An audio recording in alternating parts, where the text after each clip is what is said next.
चर्चा गुण स्थान की चल रही है। 5वें गुण स्थान में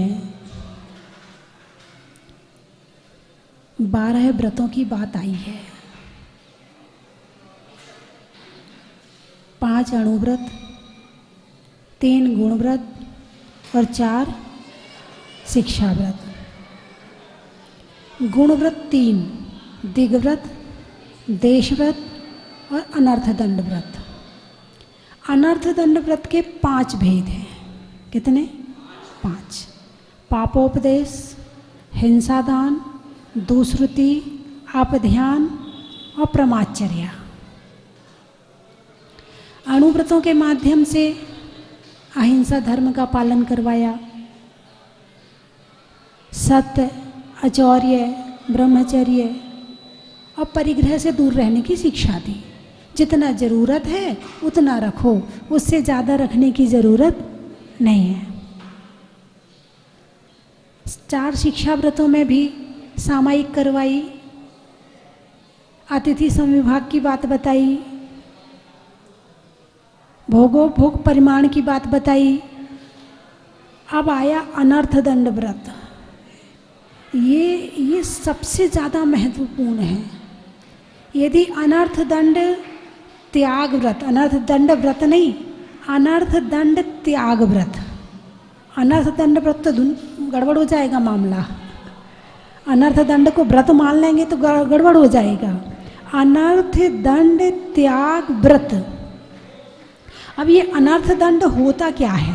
पहले इस पर चर्चा हुई है कि जिस चीज़ से कोई प्रयोजन ना हो ऐसा काम करना, ऐसा विचार करना, ऐसा सोचना और ऐसा बोलना जिससे चीज़ से कोई प्रयोजन ना हो, या जिस चीज़ को करने से व्यर्थ में पाप का बंध होता है, ऐसी क्रियाओं को अनर्थदंड कहा जाता है। पहले चर्चा की थी पापोपदेश पर कि व्यर्थ में पाप का उपदेश नहीं देना चाहिए। आप लोग उपदेश देते हो कि नहीं देते हो? अरे बोलिए ना। दिन भर उपदेश देते हो? पूरे दिन तुम्हारा उपदेश चलता है? मिल बस जाए कोई सुनने वाला,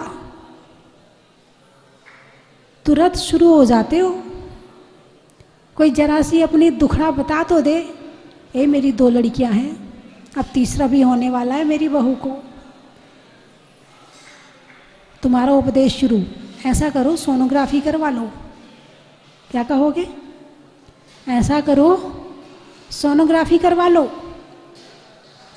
कम से कम पता तो चले 2 लड़कियां पहले ही हो गई, एक तीसरी और हो जाए तो अभी हाल देखो तुम्हारे घर में आफत आ जाएगी।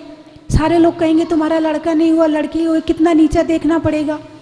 और फिर आज के समय में तो दिक्कत वाली बात है, महंगाई कितनी बढ़ रही, 3-3 लड़कियां हो जाएंगी।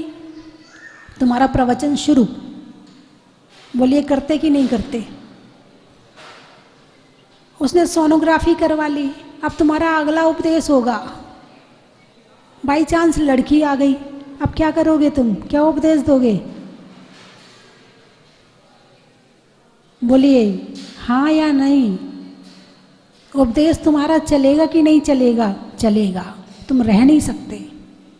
अनंत काल से पाप बंध के संस्कार पड़े हुए हैं और इस वाणी का दुरुपयोग है कि पापोपदेश करते हो।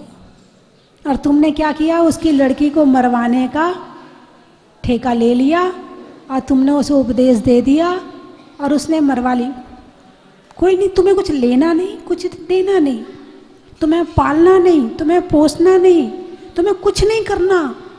और यदि वो लड़की मर जाती है तो उस पाप का बंध आपको होगा, हत्या करवाने का पाप आपको लगेगा।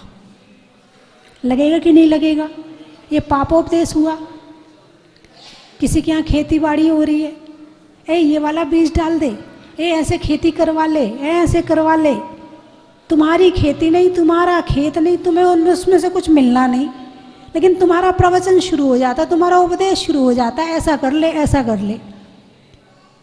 मतलब इस तरह के उपदेश यानी बातें जिसके माध्यम से पाप का बंध होता है और उसमें आपको कुछ मिलना जुलना भी नहीं है। ये काम पड़ोसी का है, ये काम दूसरे का है, ये काम रिश्तेदार का है, तुम्हें कुछ मिलना जुलना है ही नहीं है और फिर भी तुम उपदेश दिए चले जाते हो, तो इसको कहा है पापोपदेश। ये एक तो है कि भाई खेत मेरे पास है और मैं खेती कर रहा हूँ, एक तो ये बात हो गई। मेरे पास खेत तो है नहीं, अरे बोलिए ना, मेरे पास खेत तो है नहीं, लेकिन उसको क्या करना, कैसे खेती की बुवाई करना, कैसे उसमें हल चलाना, क्या जितने जीव मरेंगे उन सब का पाप आपको लगेगा। इसी तरह व्यापार का उपदेश, इसी तरह किसी की शादी का उपदेश, इसी तरह से और भी जिन चीज़ों से पाप होता है उन चीज़ों का उपदेश देना, ये पापोपदेश है। अगला था हिंसा दान। ये भी मैंने बता चुकी थी, फिर भी दोबारा बता देती हूँ। जैसे माचिस, रस्सी, चाकू, कुल्हाड़ी, ये चीज़ तुम उपयोग करते हो, लेकिन ये चीज़ कोई मांगे तो मत देना। क्यों नहीं देना? क्योंकि इसके माध्यम से हिंसा हो सकती है। तुमने चाकू दे दिया, उसका विचार कुछ गलत रहा हो, उसने किसी की हत्या कर दी या खुद की नस काट ली, चाकू किसका? तुम्हारा। और हत्या हुई, हिंसा हुई, पाप किसको लगेगा? आपको लगेगा। मतलब भगवान महावीर ने कितनी छोटी छोटी बातों को बता करके पापों से बचाया है। आप उनकी बात सुनो तो सही, आपको हर तरफ से पापों से बचाया है। रस्सी है, आपने उसे रस्सी दे दी और रस्सी से उसने फांसी लगा ली, क्या होगा? रस्सी किसकी? तुम्हारी। फांसी किसने लगाई? उसने। किसने दी थी उसे? तुमने। पाप किसे लगेगा? तुम्हें लगेगा। इसलिए ये हिंसा नामक अनर्थ दंड है। हिंसा दान नामक मतलब देना भी नहीं। चाकू है, कैंची है, छुरी है, कुल्हाड़ी है, रस्सी है, जिन चीज़ों से गड़बड़ हो सकता है ऐसी चीज़ नहीं देना चाहिए। अगला बताया था दुश्रुति, व्यर्थ की बातों को नहीं सुनना। क्या? जिससे कोई लेना नहीं देना नहीं और सुने जा रहे हैं। सुनते हो नहीं सुनते हो? हैं? सामने वाले की मतलब उससे तुम्हारा ना तो तुम्हें अर्थ मिलने वाला है, ना तुम्हें उससे कुछ खुशी मिलने वाली है, ना उससे तुम्हें कुछ और मिलने वाला है, लेकिन तुम उसकी बातें सुने जा रहे हो। तो ऐसी व्यर्थ की बातें जिससे पाप का बंध हो रहा है, राज्य कथा, राष्ट्र कथा, चोर कथा, स्त्री कथा, भोजन कथा। कौन कौन सी कथाएं? राष्ट्र कथा, स्त्री कथा, भोजन कथा और चोर कथा। अखबार क्या है? राष्ट्र कथा है उसमें, चोर कथा है उसमें, स्त्री कथा है उसमें। अरे हाँ तो बोलिए। स्त्री कथा है उसमें और भोजन कथा है उसमें, हार जीत की कथा है उसमें। ये विकथा हो गई 4। पहले तो पढ़ते हैं क्या? पहले तो रुचिपूर्वक पढ़ते और बड़े ध्यान से पढ़ते हैं कि अब अभी तो पढ़ो, याद रखना। अभी जब 4 लोग आएंगे तो उनके सामने बैठ कर के इसी पे तो चर्चा होगी, इसलिए याद भी रखते हैं। पहली बात तो पढ़ना भी कथा हो गया, और दूसरी बात सुनना भी कथा हो गया, और तीसरी बात सुनाना भी कथा हो गया। इससे पाप का ही बंध हो रहा है, इससे पुण्य का बंध नहीं हो रहा। यदि शास्त्र पढ़ लेते, उसे याद रख लेते, उसे किसी और को सुना देते तो तुम्हारा भी भला हो जाता, औरों का भी भला हो जाता। कौन कौन पढ़ता है अखबार? जरा हाथ उठाना, अच्छे से हाथ उठाओ ना। नहीं, मंदिर में बैठे हो, हाथ तो उठाना पड़ेगा। झूठ तो बोल नहीं सकते हैं, मंदिर में बैठे हैं। तो आप अखबार नहीं पढ़ते? अखबार नहीं पढ़ते आप? तो बड़ी बहुत गजब की बात है। हाँ, वो ही तो पूछ रही हूँ, अखबार कौन कौन पढ़ता है? सब पढ़ते हैं। शास्त्र कौन कौन पढ़ता है? चलो, इसमें भी बहुत सारे हाथ उठे हैं। जो अखबार, जिसकी अखबार पढ़ने में रुचि ना हो, उसकी शास्त्र पढ़ने में रुचि होती है, और जिसकी अखबार में रुचि होती है उसकी शास्त्र में रुचि, अखबार में ही मन लगता है उसका। तो बंधुओं, ये हो गया दुश्रुति, व्यर्थ की बातों को सुनना। अपने काम से फ्री हुए और जाके पंचायत में बैठ गए, जाके अपने कोई एक मोहल्ले में एक घर हो जाता है जिसके घर सब इकट्ठे हो जाते हैं, और वहाँ शुरू होती है पंचायत। फिर वो अपनी कहती है, आज मैंने ये बनाया, आज मैंने ये बनाया। वो कहेगी इतनी ठंड पड़ रही है, वो कहेगी इतनी गर्मी पड़ रही है, वो कहेगी इतनी बारिश हो रही है। मतलब व्यर्थ की चर्चाएं घंटा 2 घंटा करते हैं और अपने घर वापस पाप कमा के आ जाते हैं। ऐसा नहीं कि पुरुष नहीं करते। पुरुष का स्थान है पान की दुकान। नहीं, आपकी बात नहीं कर रही। पुरुष का जो स्थान है, पान खाने जाए ना जाए, लेकिन चर्चा करने जरूर जाएंगे। और सबका टाइम बंधा होता है कि इतने बजे सारे इकट्ठे होते पान की दुकान में, और सारे वहाँ बैठते हैं। कुछ लोग पान की दुकान में नहीं जाते हैं, तो जब दुकान बंद हो जाती है तो एक दुकान के सामने सारे इकट्ठे हो जाते हैं। थोड़ी देर हा हा ही करते हैं, व्यर्थ की बातें करते हैं और अपने अपने घर चले जाते हैं। दुश्रुति करने में बहुत आनंद आता है, बहुत आनंद आता है। भगवान महावीर ने कहा है, ऐसी चर्चाओं से पाप का बंध होता है, जबकि कुछ मिलना नहीं, जुलना नहीं, और पाप का बंध कर लिया। अक्सर लगता है जब कुछ होता है, कोई संकट आता है, परेशानी आती, तो लोग कहते हमने ऐसा कुछ तो किया ही नहीं है। कहते हो नहीं कहते हो? हमने ऐसा कोई काम तो किया ही नहीं है। व्यर्थ के पाप कितने बंद किए हैं, वो भी तो उदय में आएंगे, वो कहाँ जाएंगे? कभी किसी की बुराई, कभी किसी की निंदा, कभी किसी बहू की, किसी की सास की, किसी की पड़ोसी की, किसी की रिश्तेदार की, मतलब शुरू रहते हो कहीं ना कहीं। जब कभी मैं 4 लोगों को घंटे भर देखो कि भाई ये लोग बैठ के बात कर रहे हैं, मुझे लगता है अरे देखो ये अपना कितना समय बर्बाद कर रहे हैं। मनुष्य पर्याय कितनी कीमती है, और इसमें भी ये नहीं पता है कि कितने दिन जीना है। ये भी कोई गारंटी नहीं कि 70 साल की, 80 साल। आप कंप्यूटर खरीदने जाते हो, 1 साल की गारंटी मिलती होगी। वॉशिंग मशीन खरीदने जाते हो, उसमें भी गारंटी मिलती होगी। मोबाइल खरीदते हो, उसमें भी गारंटी मिलती होगी। गारंटी के बाद फिर वारंटी मिलती है। लेकिन जब ये शरीर में जब इसने जन्म लिया था ना, इसके साथ ना तो कोई गारंटी कार्ड आया है और ना कोई वारंटी कार्ड आया है कि तुम्हारे अंदर के पैंच पुर्जे कोई बदल देगा।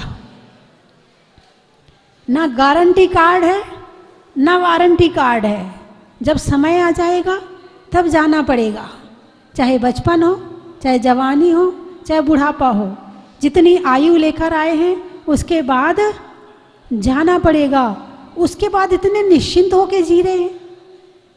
भाई आप यहाँ से शिखरजी जाते हो, या आप पदमपुरा आए, या आप जहाजपुर गए थे, तो जाने के पहले तैयारी करते ना, जहाजपुर जाना है। कोई दूर वाला होगा तो ज़्यादा तैयारी करेगा, भाई इतनी दूर से जा रहा हूँ, एक दिन रुकूंगा तो सही मैं वहाँ जाकर, एक दिन नाइट स्टे करूँगा, रात की लाइटिंग देखूँगा, आरती देखूँगा, सुबह का अभिषेक देखूँगा, करूँगा, पूजा करूँगा, विधान करूँगा। अब जा रहा हूँ, पहली बार जा रहा हूँ या दूसरी बार जा रहा हूँ, या मुझे वहाँ रहना अच्छा लगता है, तो तैयारी करोगे नहीं करोगे? अरे बोलिए ना। कपड़े भी रखोगे, दांत साफ करने का सामान रखोगे, कान साफ करने का सामान रखोगे, शरीर साफ करने का सामान रखोगे, सारी सफाई के मतलब सारी व्यवस्था से चलोगे, ऐसे नहीं जाओगे आप, है ना। और इस लोक से परलोक में जाना है, क्या तैयारी है आपकी। जहाजपुर का तो निश्चित है कि आप यहाँ से इतने बजे निकले हो तो उतने बजे पहुँच जाओगे, आपको सब पता है। यहाँ तो परलोक का पता ही नहीं है और तैयारी का कुछ पता ही नहीं है। वहाँ के लिए भी तो कोई तैयारी होनी चाहिए। अरे बोलिए ना। तो जितना लोग कहते हैं ना हमें स्वाध्याय करने का समय नहीं मिलता है, लोग कहते हैं हमें पूजा करने का समय नहीं मिलता है, लोग कहते हैं हमें माला फेरने का समय नहीं मिलता है। हम कह रहे हैं ये व्यर्थ की पंचायत का समय जितना दिया जा रहा है ना, ये समय लगा दिया जाए तो काम हो जाएगा। व्यर्थ में जितना मोबाइल भी देखते, मोबाइल जरूरी कितना देखते हो, मोबाइल सुनना जरूरी कितना है। भाई सामने वाले का फ़ोन आया, बहन तू ठीक है, घर में सब ठीक है, स्वास्थ्य वगैरह सबका ठीक है और सब ठीक है, बात ख़त्म।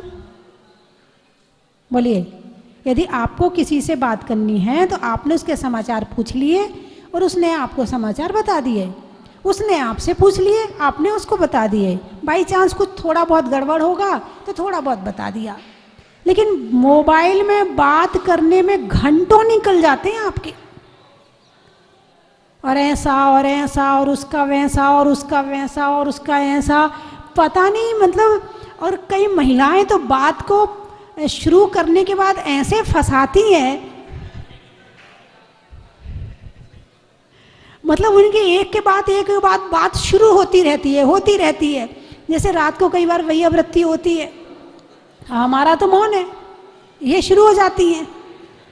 एक के बाद ऐसी बातें चलती हैं कि इसकी बात कौन सी खत्म हो तब तक दूसरी शुरू हो जाती है, दूसरी शुरू तब तक तीसरी शुरू हो जाती है, और ऐसी नई नई बातें शुरू होती हैं कि उसका कोई छोर नहीं होता है। फिर मैं कहती बस बहुत हो गई, अब हमारा टाइम हो गया, अब जाओ आप। मतलब बातों का इतना पुलिंदा पेट में, जितना ये इनके पेट में भोजन की जगह नहीं है, उससे 1000 गुनी इनके दिमाग में बातों की जगह है। ये कहाँ से निकालती हैं, कहाँ इतना ज्ञान। यदि धर्म का आ जाए तो कल्याण हो जाए। अभी 2 महिलाएं बातें करने खड़ी हो जाएं बाहर तो 1 घंटा कब निकल जाएगा पता नहीं चलेगा। अच्छा 1 घंटा हो गया, तब घड़ी देखेंगी, अच्छा 1 घंटा हो गया, और माला फेरने बैठेंगी तो 10 बार घड़ी देखेंगी 1 घंटा में। अभी 5 ही मिनट हुए, अभी 10 ही मिनट हुए। दुश्रुति क्या है ये? अनर्थ दंड। क्या है ये? अनर्थ दंड, और इससे होता है पाप का बंध।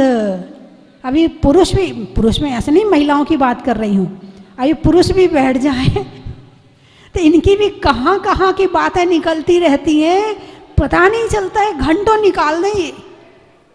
और करते क्या? जो स्वाध्याय नहीं करता है, जो चिंतन मनन नहीं करता है, जो ध्यान नहीं करता, वो करता क्या है? वो यही तो करता है। कितने लोग स्वाध्याय करते, कितने लोगों की स्वाध्याय में रुचि है बस, और बाकी की रुचि अनर्थ दंड में है। लेकिन आप स्वाध्याय भी करती, कितना करती हो? 1 पेज 2 पेज हो गया, 4-5 मिनट पढ़ लिए। माता जी ने नियम दिया था कि 5 मिनट पढ़ना है, बस हो गया। इसको स्वाध्याय नहीं कहते हैं। स्वाध्याय का मतलब स्वा अध्ययन, स्वा यानी आत्मा, अध्ययन यानी पढ़ना। शास्त्र पढ़ते हुए आत्मा झलकनी चाहिए। शास्त्र पढ़ते हुए हमें अपने महापुरुषों के विषय में घुसना चाहिए अंदर। सीता कैसी थी, मैना कैसी थी। जैसे पिक्चर देखते ना, पिक्चर देख के उठते हो तो दिमाग में घूमती है ना, ऐसे स्वाध्याय करने के बाद जो आपने पढ़ा है वो दिमाग में घूमना चाहिए, तो आपने स्वाध्याय किया है। और नहीं घूमता है तो केवल नाम किया है। जो चीज़ अंदर घुसती है ना वो दिमाग में घूमती है, और जो चीज़ अंदर नहीं घुसती ना वो दिमाग में नहीं घूमती है। अभी बाहर एक गाड़ी खड़ी होगी, कौन सी? 1 करोड़ वाली। अब नाम तो आप जानो, आपका काम जाने। 1 करोड़ वाली गाड़ी बाहर खड़ी है, और यहाँ से अभिषेक करके गए आप क्या गाड़ी है। अरे बोलिए ना, अभी आपसे यहाँ पूछा जाए कि सारी वेदियों में कौन कौन से भगवान हैं, कौन कौन से तीर्थंकर के दर्शन किए आपने, कितनी वेदियां हैं, आप बता नहीं पाओगे। और यहाँ से बाहर जाने के बाद केवल पदम प्रभु के अलावा आपको कोई और थोड़ी बहुत याद उनकी आएगी, बाकी और किसी की नहीं आएगी। और गाड़ी की कितनी याद आएगी, क्या रंग आपके अंदर उतर जाएगा। बोलिए ऐसा है कि नहीं। जहाँ रुचि है वो चीज़ अंदर जाती है, और जहाँ रुचि नहीं है वो चीज़ अंदर नहीं जाती है। रुचि यदि आत्मा से है, परमात्मा से है, तो सम्यक दर्शन प्राप्त होने की संभावना है। और यदि नहीं है तो जो संसार चल रहा है बस इसी में जिंदगी ऐसे ही निकल जाएगी। किसी के कपड़े देखेंगे, किसी की ज्वेलरी दिखेगी, किसी की गाड़ी दिखेगी, किसी की कोठी दिखेगी, किसी का बंगला दिखेगा, किसी का व्यापार दिखेगा, किसी की तुम्हें वो या तो वो तुम्हारे वो है ना अपने मुकेश अंबानी, कितना याद करते लोग उसको। क्यों याद करते उसको इतना। बच्चा जब बड़ा होता है, जैसे उसे थोड़ी सी अकल आती है, मुझे क्या बनना है, किसके जैसा बनना है। अरे बोलिए ना, हाँ मुकेश अंबानी जैसा बनना है। जिसको पैसे से प्रेम है वो मुकेश जैसा बनना चाहेगा। जिसको सुंदरता से प्रेम है वो हीरो हीरोइन जैसा बनना चाहेगा। जिसको साधु संत से प्रेम है समझना वो वैसा बनना चाहिए। लेकिन साधु संत से प्रेम भी कई कारणों से हो सकता है, जरूरी नहीं कि केवल बनने की अपेक्षा से हो। अच्छा सा आशीर्वाद दे दो बस। आशीर्वाद के लिए भी कुछ लोग साधु से जुड़ जाते हैं। यदि साधु से जुड़े रहेंगे, इनका आशीर्वाद मिलता रहेगा, तो हमारी घर गृहस्थी ठीक चलती रहेगी। इसलिए भी साधु से जुड़ते हैं। कुछ लोग इसलिए जुड़ते हैं भाई जुड़ जाओ, थोड़ा धर्म वरम हो जाएगा, वैसे तो करते नहीं हैं। माता जी महाराज कह देते हैं तो नरक जाने से बच जाएंगे, नहीं तो नरक चले जाएंगे, धर्म नहीं करेंगे। कम से कम ये थोड़ा धर्म तो करवा देंगे। तो भय से जुड़ते हैं। किस लिए? भय से। कुछ लोग इसलिए जुड़ते हैं, अरे उन महाराज के पास ना बड़े बड़े लोग जाते हैं, उन महाराज के पास बड़े बड़े लोग जाते हैं। अब थोड़ी सी नाम की चाहत हो गई, उनका नाम हो रहा है, थोड़ा सा मेरा भी हो जाए, चलो एक बार चले गए। मैंने ना उनके साथ में फ़ोटो खिंचाई है, महाराज के साथ नहीं, उनके साथ। यदि एक बार आपको प्रधानमंत्री से हाथ मिलाने का मौका मिल जाए और आपकी फ़ोटो खिंच जाए, उस फोटो का आप क्या करोगे? अरे बोलिए ना, कहाँ लगाओगे? घर के बाहर वाले कमरे में लगाओगे। और यहाँ से मैं आपको एक फ़ोटो दूँ भगवान मुनि सुब्रत की या भगवान पद्म प्रभु की, तो आप उसको कहाँ रखोगे?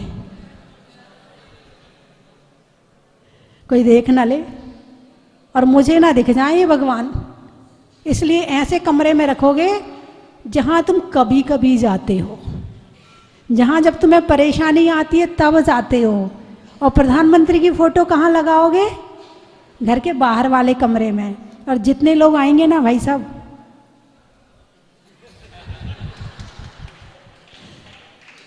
बड़ा सौभाग्य था मेरा, प्रधानमंत्री से मुझे हाथ मिलाने का मौका मिला। ये मेरा बड़ा सौभाग्य था कि प्रधानमंत्री जैसे पुरुष से मुझे हाथ मिलाने का मौका मिला। तुम्हारी दृष्टि में कीमत किसकी है? भगवान से ज़्यादा प्रधानमंत्री की कीमत है।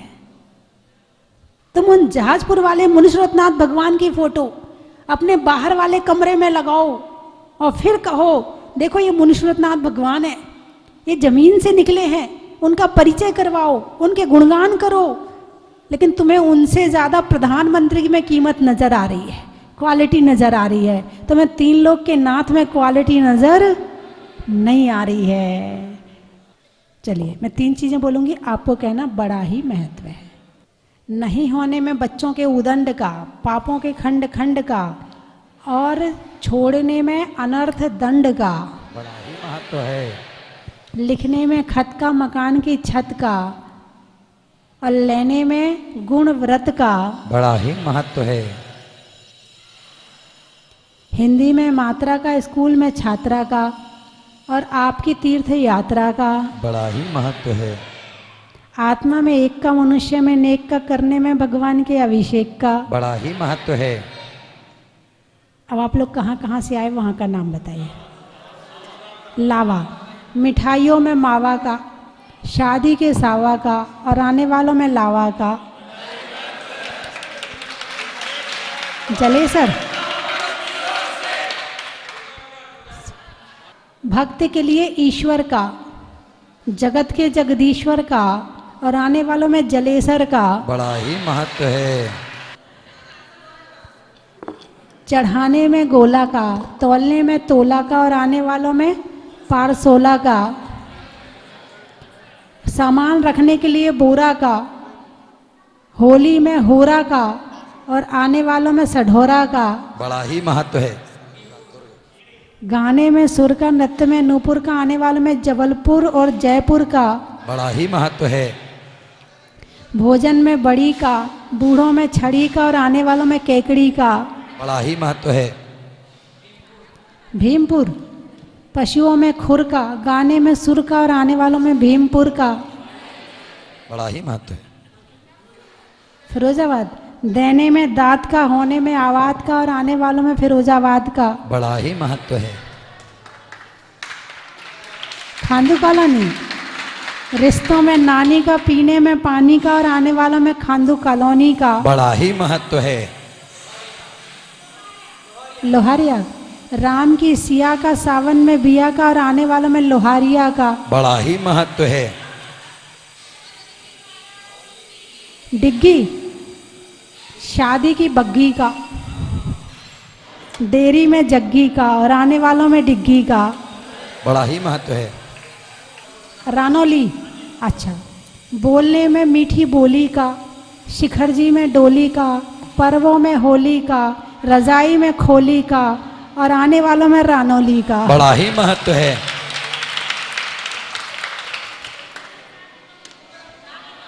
सागर दमोह, छोड़ने में मोह का, वस्तुओं की टोह का, और आने वालों में सागर दमोह का। बड़ा ही महत्व है। रुपयों में सवा का, गर्मी में हवा का, और आने वालों में इटावा का। बड़ा ही महत्व है। हो गए सारे। जो लोग जहाजपुर में आए उनका भी बता दूं। गणित में वर्ग का, गोत्र में गर्ग का, और आने वालों में दुर्ग का। बड़ा ही महत्व है।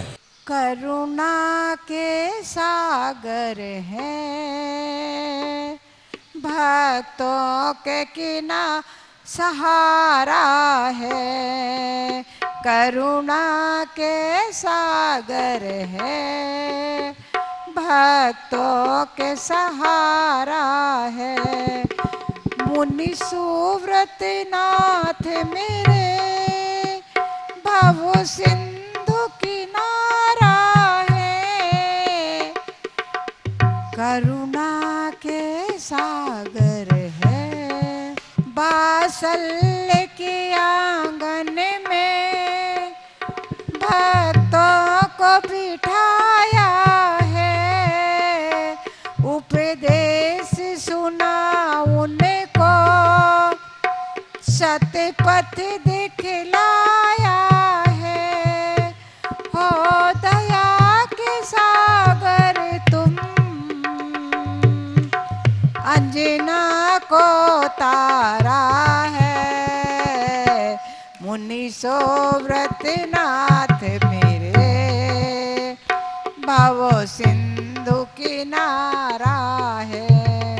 जाजपुर आके बहुत अच्छा लगा है। हमारी मनोकामना पूरी हुई। हमने मुनीश्वरनाथ भगवान का शांति धारा किया और यहाँ आके बहुत अच्छा लगा। बहुत आनंद की अनुभूति हो रही है और यहाँ के भगवान इतने इतने अतिशयकारी हैं कि यहाँ बहुत अच्छा लगता है। तो आप सभी से निवेदन है, यहाँ आइए। मैं प्रभात कुमार जैन धुलियान मुर्शिदाबाद से आया हूँ और मेरे साथ है हजारीबाग से असित कुमार जैन और कोडरमा से संजय जी जैन। हम सब परिवार यहाँ पर पहुँचे हैं। हमारी बहुत दिनों से तमन्ना थी यहाँ के भगवान के दर्शन करें। हम प्रतिदिन टीवी में उनके दर्शन करते थे, आज साक्षात भगवान के दर्शन हुए। बहुत दिन से मेरा सपना था, रोज़ देखती थी टीवी में भगवान का अभिषेक, शांति धारा, तो बहुत दिन से मेरा मन था मेरे पति वहाँ शांति धारा करे और मैं सामने से देखूं। आज मेरी वो मनोकामना पूर्ण हो गई। मेरा बहुत मन था, बहुत दिनों से मन था कि मैं यहाँ दर्शन करने के लिए, आज हमारे परिवार ने ये सौभाग्य मुझे दिया, मैं बहुत धन्यवाद करती हूँ। बहुत दिनों से मेरा सपना था कि मैं जहाजपुर जाऊं और मुनीश्वरनाथ भगवान के दर्शन पाऊं। मैंने अपने पति से भी कहा था कि मुझे एक बार जहाजपुर की यात्रा करा दीजिए। आज मेरे को बहुत सौभाग्य प्राप्त हुआ। यहाँ पे पहले अन्य जगह स्थित थे, लेकिन अब यहाँ आके ये विराजमान किए हैं और यहाँ जितने भी कार्यकारिणी को मैं उनको सबको धन्यवाद देता हूँ कि क्षण दिनों के अंदर ज़्यादा 3-4 साल के अंदर इस भव्य मंदिर का निर्माण किया है। इसके लिए हम बहुत आभारी हैं। मैं सिर्फ इतना ही कहूँगा, दुनिया के देश के जितने भी लोग जो भी जब भी मौका मिले यहाँ निश्चित रूप से आवें। भव्य मंदिर का निर्माण किया गया और जिन दाताओं ने यहाँ पर दान दिया उन दाताओं का मैं सम्मान करता हूँ। उनके पैसे का यहाँ पर सदुपयोग हुआ है और काफ़ी विस्तृत सोच के साथ इस भव्य मंदिर का निर्माण किया गया है। और प्रतिमा की बात कहना शायद मैं अपने शब्दों में बयान नहीं कर पाऊँगा, वो अपने आप में चैतन्य है।